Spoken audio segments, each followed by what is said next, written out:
Let's get right into it. Number 7. When teeth go boom. In the 1800s, people experienced something terrifying. Their teeth would literally explode. Imagine having the worst toothache of your life, the kind of pain that makes you think there's a tiny demon living in your tooth, running around the house like a crazy person, dunking your head in cold water, trying anything to make the pain stop. Then suddenly, bang! Your tooth literally explodes into tiny pieces. The explosion sounds like a pistol firing right inside your mouth. The blast is so loud that it causes temporary hearing loss. This happened to multiple people between 1817 and 1874. A reverend from Pennsylvania had it really bad. After his tooth exploded like a tiny firecracker, the intense pain was completely gone. The cause might have been the metal fillings dentists used back then. They'd mix different metals like tin and lead, sometimes in the same mouth. This accidentally created tiny batteries inside people's mouths. These dental batteries would produce hydrogen gas inside the tooth, creating a pocket of explosive gas trapped inside, just waiting for a spark, maybe lighting up a cigarette, or even just the right chemical reaction. These explosive teeth cases mysteriously disappeared after the 1920s, probably because dentists finally realized that turning people's mouths into chemical weapons wasn't the best healthcare strategy. Modern dentistry might not be as exciting, but at least your fillings won't turn your mouth into a minefield. Number 6. Mummy powder smoothies. In medieval Europe, pharmacies didn't just sell pills for headaches. Instead, the shopkeeper might pull out a jar of ground-up mummy, actual human mummies from Egypt, crushed into a fine powder. For hundreds of years, Europeans were literally eating mummies to cure their ailments. The whole thing started because of a translation error. There was this healing substance called mumia that came from the Middle East, but someone got confused and thought actual mummies had the same healing powers. So merchants started digging up Egyptian tombs and shipping the mummies to Europe. It became the world's first international corpse trafficking operation. The demand got so high that merchants started making fake mummy powder. They'd take fresh dead bodies, wrap them up like mummies, and grind those up instead. So people weren't just eating ancient mummies, they were eating their recently deceased neighbors too. People use this stuff for everything. Got epilepsy? Take some mummy powder. Bleeding wound? Sprinkle some dead guy on it. Even artists got in on the action. They made a color called mummy brown by mixing ground-up mummies with paint. There are probably Renaissance paintings out there made with actual human remains. This went on for hundreds of years, until someone finally realized eating dead people wasn't good medicine. Number 5.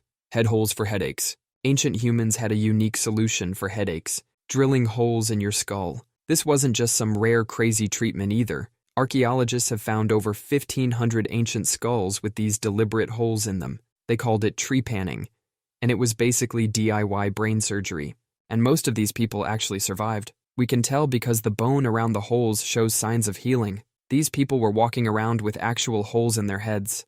They believed evil spirits got trapped in your head and caused headaches and seizures, so their logical solution was to give those spirits an escape hatch. Some people even kept the removed piece of skull as a lucky charm, because nothing says good luck like carrying around a piece of someone's skull. They had different ways of making these holes. Some would scrape away at the skull slowly with sharp stones until they got through. Others used hand-powered drills, turning your head into a construction site. Some even cut little rectangular windows into people's skulls like they were installing tiny skylights. This is actually the oldest known surgery in human history. They used it for everything: headaches, head injuries, strange behavior, depression. But it wasn't all about spirits and magic. Sometimes they did this to help people with serious head injuries. If someone fell and cracked their skull, drilling a hole could actually help reduce the pressure on their brain. So next time you reach for those headache pills, just be thankful you weren't born a few thousand years ago.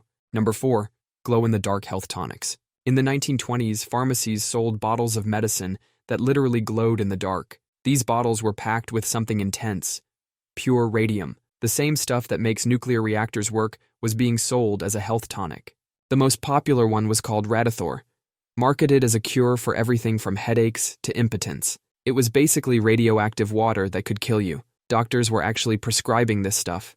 They claimed it could cure blindness, make you younger, and even bring dying horses back to life. One guy named Eben Byers was so convinced, he drank 3 bottles of Radithor every day. He thought he was living his best life until his jaw literally started falling apart. His teeth fell out, holes appeared in his skull, and his bones began to crumble. When they buried him, they had to use a lead-lined coffin because his body was still radioactive.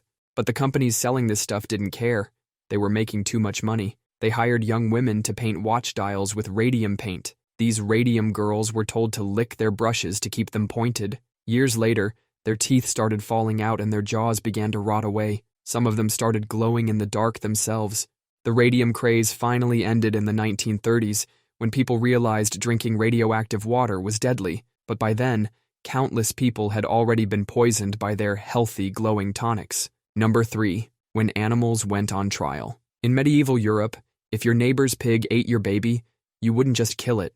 You'd take that pig to court. These were full-blown trials with judges, lawyers, and professional executioners. The animals would get their own defense attorney and everything. In 1386, a pig in Falaise was put on trial for eating infants on the street. The pig was found guilty. Before execution, they dressed the pig in human clothes, including a fancy new suit. Then they mutilated its head and legs before hanging it in the town square. In 1457, they arrested an entire pig family, Mama Pig and her 6 piglets, for murdering a child. The court brought in witnesses and experts to testify. The piglets got lucky because there wasn't enough evidence to prove they helped Mom with the murder, but Mama Pig was convicted and hanged by her back legs as punishment. They put all kinds of animals on trial: dogs, cows, horses, even insects. If rats were eating your crops, you could take them to church court. Instead of execution, these pests would get excommunicated. Priests would stand in fields,